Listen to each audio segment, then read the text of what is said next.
여호와께로 말미암았으니 창세기 24장 40절 말씀입니다. 24장 40절 말씀 읽기 전에 여러분 고맙습니다. 어제 24시간 연속 기도회를 잘 끝마쳤습니다. 거듭 말씀드리지만 우리 아름다운 교회가 지금 이 자리까지 오게 된 것, 저는 24시간 연속 기도회에 그 비결이 있다, 그렇게 말씀드릴 수 있습니다. 교인들이 마음을 모아서 1시간 1시간씩 쪼개어서 24시간 연속 기도회를 계속할 때 우리에게 꿈을 주셨습니다. 하나님, 지금부터 7년 후에는 신도시에 들어가겠습니다. 신도시에 들어가서 교회를 짓겠습니다. 그리고 그때 교인이 몇 명 될 것입니다. 그런데 그때 24시간 연속 기도회에 적어놨던 그 기도 제목이 하나도 땅에 떨어지지 않고 그대로 그 해에 그대로 이루어졌습니다. 놀라운 일입니다. 아마 우리 사우동 쪽에서부터 같이 오신 분들은 그때 그 기도 제목표를 보고 깜짝 놀랄 겁니다. 여러분들도 마찬가지라고 저는 생각합니다. 24시간 연속 기도의 기도 제목표를 집에서 한번 보관해 보십시오.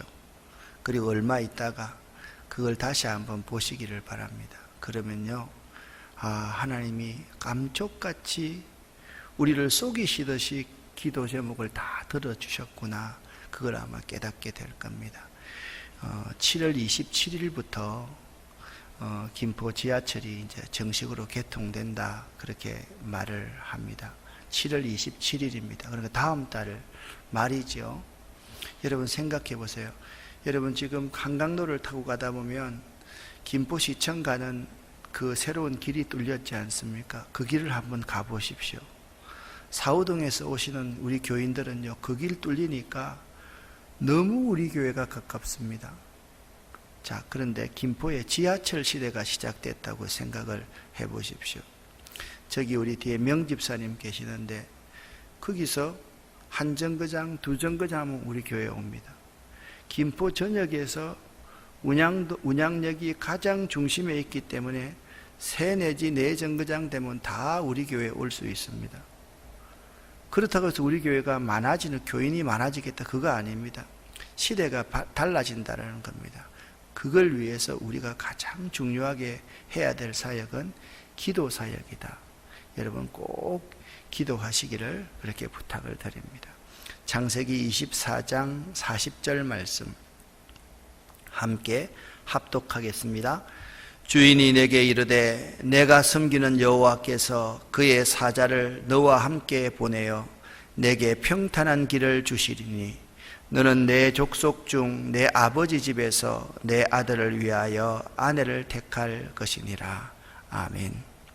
이 아브라함의 명령을 받은 늙은 종이 지금 하란까지 그 엄청나게 먼 길을 갔습니다. 그저께 새벽에는 이삭의 결혼 문제에 대한 처리를 1절부터 31절에서 이 아브라함과 늙은 종 엘리에셀이 어떻게 처리했는지에 대해서 생각을 해 보았습니다. 먼저 1번입니다. 1절 말씀입니다. 같이 읽겠습니다. 여호와께서 그에게 범사의 복을 주셨더라. 아멘. 아브라함이 나이 많아 늙었으나 여호와께서 아브라함에게 범사의 복을 주셨다, 그렇게 말씀하셨습니다. 그런데 아브라함이 하나님의 명령을 받아서 그의 늙은 종 엘리에셀에게 이렇게 3절에 명령합니다. 2번을 같이 읽습니다. 너는 이 지방 가나안 족속의 딸 중에서 내 아들을 위하여 아내를 택하지 말고. 아멘. 하나님의 명령입니다. 이 지방 가나안 족속의 딸 중에서 아들을 위하여 아내를 택하면 그것은 재앙이 온다. 그러니까 하란으로 떠나라. 내 족속 가운데서 내 아들을 위해서 아내를 택하라, 그렇게 말합니다. 자, 7절 말씀 같이 읽습니다. 하늘의 하나님 여호와께서 이 땅을 내 씨에게 주리라 하셨으니 그가 그 사자를 너보다 앞서 보내실지라. 내가 거기서 내 아들을 위하여 아내를 택할지니라. 아멘. 그러니까 아브라함이 엘리에셀에게 분명히 말씀하고 있습니다. 하늘의 하나님 여호와께서 나에게 약속을 주셨다. 이 약속을 주셨는데 하나님이 약속을 주실 때는 반드시 앞서서 하나님이 행하시는 일이 있습니다. 어제 저녁 때 신명기 1장을 하시면서 하나님께서 이스라엘 백성들에게 이렇게 모압 평지에서 가데스 바네아에서 이렇게 말합니다. 자, 저기 젖과 꿀이 흐르는 가나안 땅이 보이느냐? 내가 너희에게 준 약속대로 올라가서 취하라. 그리고 두려워하지 말고 주저주저 하지 말아라. 거기 뒤에 하나의 전제가 따릅니다. 내가 너희보다 앞서 행하리라. 내가 너희보다 앞서 가리라. 그렇게 말씀합니다. 출애굽할 때도 출애굽기에서 똑같은 말을 합니다. 여호와께서 장막 성전 위에 구름이 딱 떠오릅니다. 그게 무슨 신호라 그랬습니까? 출발 신호라고 그랬습니다. 이스라엘 백성들은 장막 성전 위에 구름이 덮이면 출발하라라는 의미입니다. 구름이 머물면 멈추라라는, 거기에 장막을 치라라는 의미입니다. 구름이 떠올랐을 때 거대한 200만이나 되는 이스라엘 백성들이 하나님이 지시할 땅으로 출발하기 시작합니다. 그때 분명히 이렇게 말씀해요. 여호와께서 앞서 행하시며 낮에는 구름 기둥으로 밤에는 불 기둥으로 인도하시니라. 아멘. 여호와께서 앞서 행하시며, 항상 하나님은 우리에게 험한 길을 갈 때, 먼 길을 갈 때, 우리가 결정할 수 있는 중요한 일을 행할 때 오늘 너보다 앞서 보내실지라. 그가, 하나님이 그 사자를 너보다 앞서 보내실지라.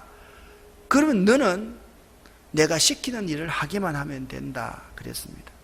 엘리에셀은 그 주인의 명령을 듣고 기도합니다. 12절 말씀 4번 같이 읽습니다. 그가 이르되 우리 주인 아브라함의 하나님 여호와여, 원하건대 오늘 나에게 순조롭게 만나게 하사 내 주인 아브라함에게 은혜를 베푸시옵소서. 아멘. 오늘 나로 순적히 만나게 하사. 따라합시다. 오늘 나로 순적히 만나게 하사. 아멘. 내 주인 아브라함에게 은혜를 베푸시옵소서. 그렇게 말합니다. 그리고 하나님이 그의 길을 어떻게 인도하시는지 1장 24장 21절 말씀을 보니까 5번 이렇게 말합니다. 읽습니다. 그 사람이 그를 묵묵히 주목하여 여호와께서 과연 평탄한 길을 주신 여부를 알고자 하더니. 아멘. 우리가 하나님께 순종해서 길을 나아갈 때도요, 우리는 묵묵히 주목하면서 하나님이 어떻게 일하시는지를 보고 따라가야만 합니다. 그냥 막무가내로 하는 것이 아닙니다. 그러니까 엘리에셀은 리브가를 주목하여 보았습니다. 그와 리브가의 만남을 통해서 하나님께서 어떻게 일하시는지 그 여부를 분명히 알았습니다. 아, 하나님이 일하시는구나. 하나님이 일하시는구나라는 표현 그 자체가 바로 이겁니다. 같이 제목을 읽어보겠습니다. 이 일이 여호와께로 말미암았으니. 아멘. 그가 이 일이 여호와께로 말미암았다는 사실을 알았습니다. 그랬을 때 이 엘리에셀이 어떤 행동을 취하느냐. 26절 27절 말씀입니다. 함께 읽습니다. 이에 그 사람이 머리를 숙여 여호와께 경배하고 이르되 나의 주인 아브라함의 하나님 여호와를 찬송하나이다. 나의 주인에게 주의 사랑과 성실을 그치지 아니하셨사오며 여호와께서 길에서 나를 인도하사 내 주인의 동생 집에 이르게 하셨나이다. 아멘. 그 먼 길을 왔는데 도착하고 보니까 그 주인 아브라함의 친동생 집에 딱 도달한 거예요. 자, 이게 우연일까요? 하나님의 인도하심일까요? 대답을 해보세요. 우연일까요? 하나님의 인도하심일까요? 여러분, 서울이 1000만 인구인데 1000만 인구 가운데 여러분 딱 갔는데 그 집에 여러분의 동생 집이 있었다. 그게 있을 법한 일입니까? 그는 확률적으로 될 수 있는 일이 아닙니다. 하나님의 이미 순적히 만나게 해주셨고, 하나님의 인도하심이 아니었으면 이런 일들이 일어날 수가 없는 거예요. 지금 24장 1절부터 31절까지는 바로 이 이야기를 하고 있는 거예요.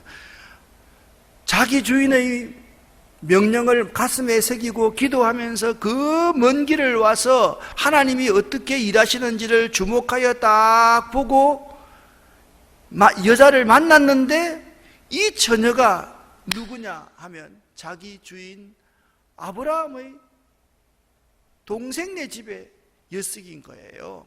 그러니까 하나님 감사합니다 라고 예배드리고 그가 하나님을 찬양하고, 하나님 나의 주인에게 주의 사랑과 성실을 그치지 아니하셨사오며, 주의 사랑과 성실을 그치지 아니하셨사오며, 여호와께서 그 험한 길에서 죽음을 무릅쓰고 왔던 그 험한 길에서 나를 인도하사 도착해 보니 내 주인 동생의 집에 이르게 하셨나이다.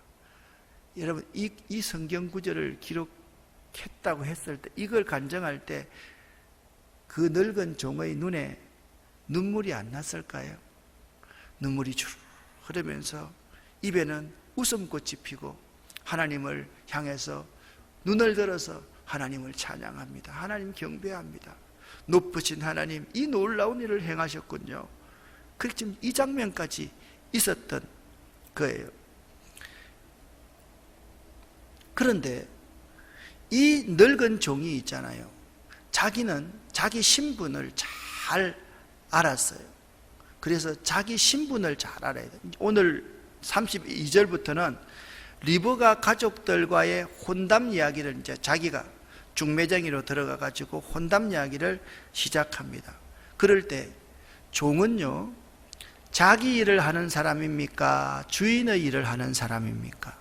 주인의 일을 하는 사람이잖아요. 종이 주인 행세하면 안 됩니다. 34절 말씀 같이 읽겠습니다. 그가 이르되 나는 아브라함의 종이니이다. 아멘. 자기는 자기의 신분을 너무 잘 알고 있는 거예요. 여러분이 말합니다. 나는 주님의 종이니이다. 나는 하나님의 종이니이다. 종은 주인의 일을 하고 주인을 유익하게 하는 것입니다. 그러면서 종은요, 항상 자기를 자랑해서 되는 것이 아니라 누구를 자랑한다? 주인을 자랑해야 됩니다. 그래서 사도 바울은 다메섹으로 가는 도중에 예수를 만나고 나서 그가 작정합니다. 나는 예수 그리스도와 예수 그리스도의 십자가와 예수의 부활만을 자랑하기로 결심했다. 그렇게 말을 합니다. 오늘 35절 말씀을 보십시오. 이 엘리에셀이 똑같은 말을 하고 있습니다. 같이 읽겠습니다. 여호와께서 나의 주인에게 크게 복을 주시어 장성하게 하시되 소와 양과 은금과 종들과 낙타와 나귀를 그에게 주셨고. 아멘. 엘리에셀이라는 이 종이 증거하는 것이 뭐냐면, 하나님께서 나의 주인에게 크게 복을 주셨고, 하나님께서 나의 주인을 장성하게 하셨고, 하나님께서 모든 물질을 주셨습니다. 그것을 내가 보았습니다 라고 말을 하고 있는 거예요. 보험을 하는 사람들 있잖아요. 보험을 못하는 사람은 와가지고 보험 들어주세요 하고 자꾸 사람에게 부담을 줍니다. 그런데 있잖아요, 보험을 잘하는 사람은 처음부터 자기 옆에 있는 사람을 고객으로 안 한대요. 항상 바깥에서 모르는 사람부터 개척해가지고 나중에 자기 옆에 있는 사람을 한대요. 근데 보험 잘하는 사람의 특징이 하나 있습니다. 이 보험 들면 당신에게 좋아. 내가 내 이익 얻으려고 하는 것이 아니라 당신을 유익하게 하기 위해서 내가 컨설팅 해주고 당신의 모든 재무 들을 내가 잘 관리해 줄게. 그러면 보험 들겠어요? 안 들겠어요? 보험 듭니다. 당신 지금 가지고 있는 보험 든 거 다 한번 가져와 봐요.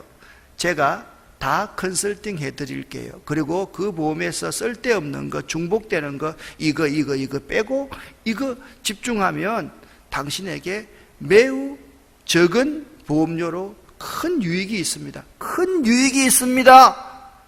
그 말을 하는 거예요. 지금 늙은 종이 뭐라고 말합니까?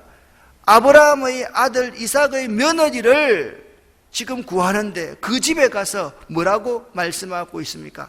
하나님이 나의 주인에게 크게 복을 주셨고, 하나님이 나의 주인을 창성하게 하셨고, 하나님이 나의 주인에게 물질을 퍼부어 주시는 것을 내가 보았습니다.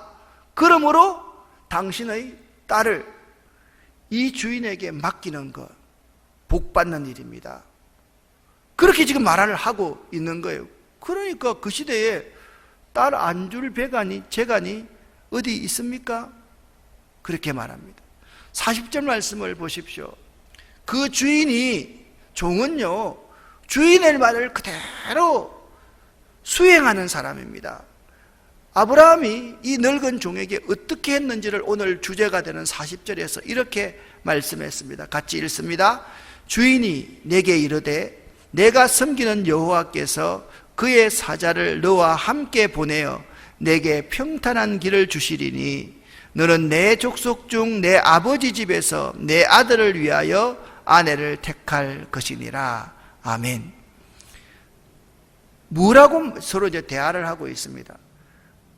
제가 우리 주인과 만나서 대화를 하던 중에 제가 이런 질문을 던진 적이 있습니다. 그러면 내가 갔는데 그 딸을 나에게 주지 아니하고 그 딸이 안 가겠다 그러면 내가 어떻게 대답했으면 좋겠습니까? 라고 물었더니 아브라함이 이렇게 대답하는 거예요. 내가 섬기는 여호와께서 그의 사자를 너와 함께 보내어 내게 평탄한 길을 주시리니, 하나님이 나에게 그렇게 말했다는 거죠. 내 아버지 집에서 내 아들을 위해서 아내를 택하라고 말씀하셨나이다. 지금 이 종이 어디에 갔습니까? 아브라함의 동생 집에 갔습니다. 내 아버지 집에서 내 아들을 위해서 아내를 택할지니라 라고 내 주인께서 말씀하셨습니다 라고 지금 말하고 있는 거지요. 예, 여러분, 그렇습니다. 종은요, 주인이 시키는 대로만 하면 되는 것입니다. 쭉 이제 가족들의 혼담이 일어납니다. 혼담이 잘 되었습니다. 그리고 그가 고백합니다. 따라하겠습니다. 이 일이 여호와께로 말미암았으니. 아멘. 여러분이 계획하는 모든 일들이 하나님이 순적히 사람을 만나게 하시고 하나님이 인도하셔서 이 일이 여호와께로 말미암았으니 라고 고백할 수 있는 여러분 되시기를 예수 이름으로 간절히 축원합니다. 우리가 어떤 일을 시작할 때 항상 이걸 믿어야 돼요. 하나님이 내 앞서 먼저 가셔서 행하셨습니다. 그걸 내가 믿어야 돼요. 내가 사람을 보낼 때는 이렇게 고백토록 만들어야 됩니다. 하나님이 너와 함께 하셔서 그 일을 이루어 주실 것이야. 그러니까 보세요. 나와 함께 동력하는 사람의 하나님 말씀을 받는 자세가 다르다라는 겁니다. 하나님이 내 앞서 행하실 것입니다. 그리고 보낼 때는 하나님이 너와 함께 하셔서 너의 그 계획을 이루어 주실 것이야. 그렇게 말합니다. 그리고서 그 일이 다 이루어졌을 때 이 일이 여호와께로 말미암았으니. 자, 이 정도 되면 그곳에서 한 열흘 정도 머물고 좀 이제 일 다 끝났잖아요. 조금 누리면서 가도 되잖아요. 근데 제일 먼저 그 혼사가 딱 성립되었다라고 선포되고 나서 52절 말씀 보십시오. 이렇게 행동하고 있습니다. 같이 읽습니다. 아브라함의 종이 그들의 말을 듣고 땅에 엎드려 누구에게 절하고? 장인에게 절하고? 아닙니다. 아브라함의 종이 그들의 말을 듣고 이 일이 여호와께로 말미암았구나, 하나님께서 이 일을 이루어 주셨구나 라고 엎드려서 여호와께 예배했다는 거예요. 예배했다는 거예요. 이게 매우 중요합니다. 자, 지금 와서 일을 다 처리한 사람은 누구예요? 늙은 종입니다. 그런데 이 늙은 종은 누구의 일을 수행하는 사람입니까? 그 주인의 일을 수행하는 사람입니다. 누구의 명령에 순종하고 있습니까? 주인의 명령에 순종하고 있습니다. 이 일을 다 이룬 것이 자기 공로입니까? 아니면 주인의 공로입니까? 주인의 공로입니다. 그래서 그는 다 듣고 땅에 엎드려 여호와께 절을 했다라는 거예요. 그러니까 이 리브가의 가족들과 오라버니들이 말합니다. 이제 혼사가 성립되었으니 한 열흘쯤만 여기서 편안히 쉬고 묵고 그렇게 돌아가세요 라고 했습니다. 56절 말씀이에요. 그때 이렇게 그 늙은 종이 말을 합니다. 같이 56절을 읽습니다. 그 사람이 그들에게 이르되 나를 만류하지 마소서. 여호와께서 내게 형통한 길을 주셨으니 나를 보내어 내 주인에게로 돌아가게 하소서. 아멘. 여러분, 이걸 알아야 됩니다. 이루어졌을 때 다 됐어 하고 열흘을 머물면 거기에 시험이 들고 내 의를 내세우게 되고 내가 교만하게 되는 거예요. 바로 그 일이 이루어졌으니까 그 일을 누구에게 알려야 돼요? 주인에게 알려야 되는 거예요. 주인이 그 일을 들어야 되는 거예요. 그래서 이 엘리에셀이라는 이 늙은 종은 자기의 본분, 자기의 역할이 무엇인지를 너무나도 분명히 알았다라는 거예요. 또한 이 리브가라는 이 처녀가 대단한 게 있었습니다. 여러분, 가만히 그 시대에 늙은 종과 다른 종들을 따라서 저 아리따운 처녀가 그 엄청난 먼 길을, 몇 개월의 먼 길을 간다라고 생각 한번 해보세요. 하나님을 신뢰하지 않으면 따라갈 수 있겠어요? 중간에 팔아버리면 어떻게 할까요? 그런데 이렇게 말합니다. 열흘을 머물자 하니까 나를 만류하지 마소서. 나는 주인에게 돌아가야 됩니다. 그랬더니 뭐라고 말하냐면 우리들이 소녀를 불러 그에게 물어보고 그가 하자는 대로 하십시오. 리브가를 딱 부릅니다. 네가 이 사람과 함께 가려느냐? 라고 묻습니다. 리브가가 대답하되 뭐라고 말했습니까? 가겠나이다. 아멘. 이게 구약 성경의 말입니까? 신약 성경의 말입니까? 신약 성경하고 똑같은 말이잖아요. 이 사람과 함께 가겠느냐? 내가 뭐요? 크게 대답해서 내가 가겠나이다. 내가 가겠나이다. 이게 리브가가 복받는 비결입니다. 이 사람과 함께 가겠느냐? 그 길이 고난과 역경의 길이고 어려운 십자가의 길을 좁은 길이라 할지라도 내가 가겠나이다 라고 하니까 그의 아비와 그의 오라비들이 리브가를 축복을 합니다. 그 축복의 말이 60절에 뭐라고 축복하고 있습니까? 너는 천만인의 어미가 될지어다. 아멘. 너는 천만인의 어미가 될지어다. 아멘. 너는 천만인의 아비가 될지어다. 아멘. 그리고 또 말합니다. 내 시로 내 원수의 성문을 얻게 할지어다. 두 마디의 명령형이 있습니다. 어미가 될지어다, 얻게 할지어다. 이런 축복이 여러분에게 있기를 예수 이름으로 간절히 축원합니다.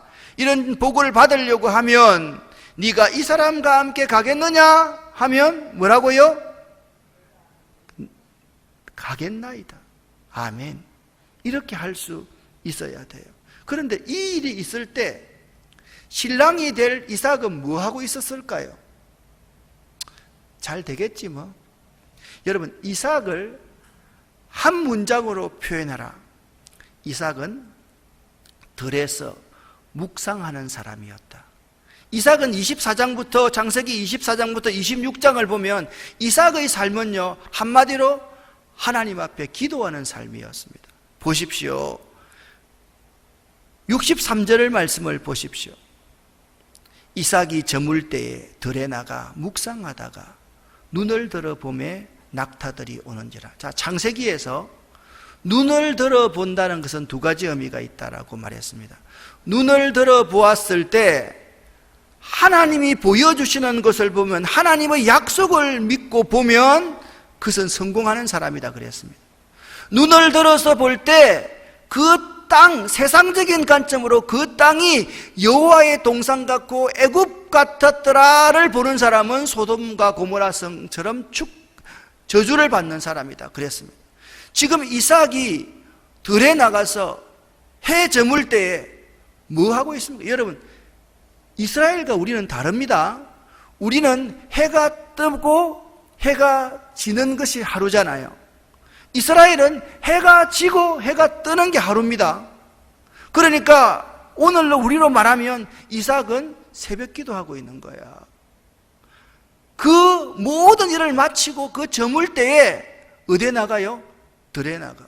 마가복음 1장 35절에서 뭐라고 해서 예수님께서 새벽 오히려 미명에 한적한 곳에 가서 뭐 하시더니 기도하시더니, 이삭은 자기의 이 일이 순적히 이루어져서 여호와로 말미암아 이 일이 이루어졌나이다 라고 고백하기 위해서 들에 나가서 묵상 기도했다라는 거예요. 여러분, 우리 옛날에 찬송가 중에 이런 찬송이 있잖아요. 나의 입술의 모든 말과 나의 마음의 묵상이 뭐래요? 주께 연락되기를 원하네. 그 다음에요, 생명이 되신 주, 반석이 되신 주, 나의 입술의 모든 말과 나의 마음의 묵상이 주께 연락되기를 원하네. 믿음의 사람들은요, 항상 눈을 들어 하나님을 보고, 믿음의 사람들은 눈을 들어 하나님의 사람을 본다. 아멘입니까? 64절 말씀을 보십시오. 이삭이, 리브가가 눈을 들어 누구를 바라봅니까? 이삭을 바라봅니다. 이렇게 말합니다. 종에게 말하되 들에서 배회하다가 우리에게로 마주 오는 자가 누구냐? 종이 이르되 이는 내 주인이니이다. 리브가가 너울을 가지고 자기 얼굴을 가리고, 그를 이삭이 리브가를 맞이하여 아내로 삼고 사랑하였으니, 이삭이 그의 어머니가 누굽니까? 사라입니다. 사라가 묻힌 곳이 어디입니까? 막벨라 굴이었습니다. 헤브론 막벨라 굴이었습니다. 이 막벨라 굴을 공짜로 샀습니까? 은 400세겔, 자기 인생의 모든 돈을 다 올인하고 막벨라 굴을 샀습니다. 그럼에도 불구하고 이삭은 어머니를 잃었던 슬픔을 가지고 있었습니다. 그런데 어머니 대신에 하나님이 누구를 주셨습니까? 믿음의 아내를 주셨습니다. 그것으로 말미암아 큰 위로를 얻었더라. 이런 기쁨이 여러분이 있기를 예수 이름으로 간절히 축원합니다. 이 일이 여호와께로 말미암았으니. 기도하겠습니다. 하나님 아버지, 우리가 인생을 살면서 이 아브라함과 아브라함의 종의 삶을, 이삭의 삶을 본받기를 원합니다. 예수 그리스도 이름으로 축복하옵고 간절히 기도 올립니다. 아멘. 자, 주여 믿습니다 하기 전에, 오늘은 휴일이라서 교역자들, 직원들이 다 쉽니다. 이럴 때